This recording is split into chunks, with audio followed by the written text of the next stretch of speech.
Episode 5 starts with Fennel finding out that Viola has left the house to go shopping. Following this, he decides to make the most of the situation and hurries to spend time with Alyssa. Fennel visits Alyssa at her home and finds Glynde there, tending to her needs. He suggests that Glynde go home so that he and Alyssa can have some time to themselves. Glynde, however, refuses to leave, claiming that Viola specifically requested his help in keeping her mother from Fennel. Fennel and Glynde have an argument over elves not long after. Glynde has high standards for elves, but Fennel completely squashes them. Viola interrupts their fight towards the end, but Fennel is slightly disappointed that he and Alyssa did not have any private time together.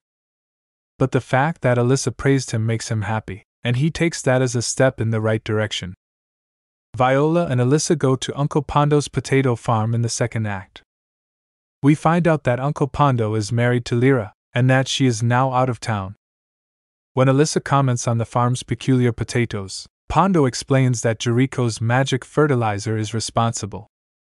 Alyssa then gets in touch with Jericho to have the matter fixed.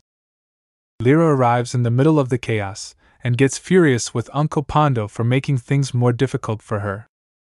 Towards the end, Alyssa and Viola get to take some potatoes back home with them as they had hoped. In the closing moments of the show, Viola and Jericho have caused a potato war to break out outside of Alyssa's house. Eventually, though, everything calms down, and Phoenix makes an appearance, signaling the end of the episode. The episode review. In Episode 5, Fennel takes advantage of Viola's absence to spend time with Alyssa. Following that, Alyssa and Viola head to Pondo's field to harvest potatoes, but they soon realize that something is amiss there. In keeping with the established pattern of the show, this episode focuses on two separate storylines. To put it mildly, the show is becoming increasingly absurd and chaotic, and not in an enjoyable way.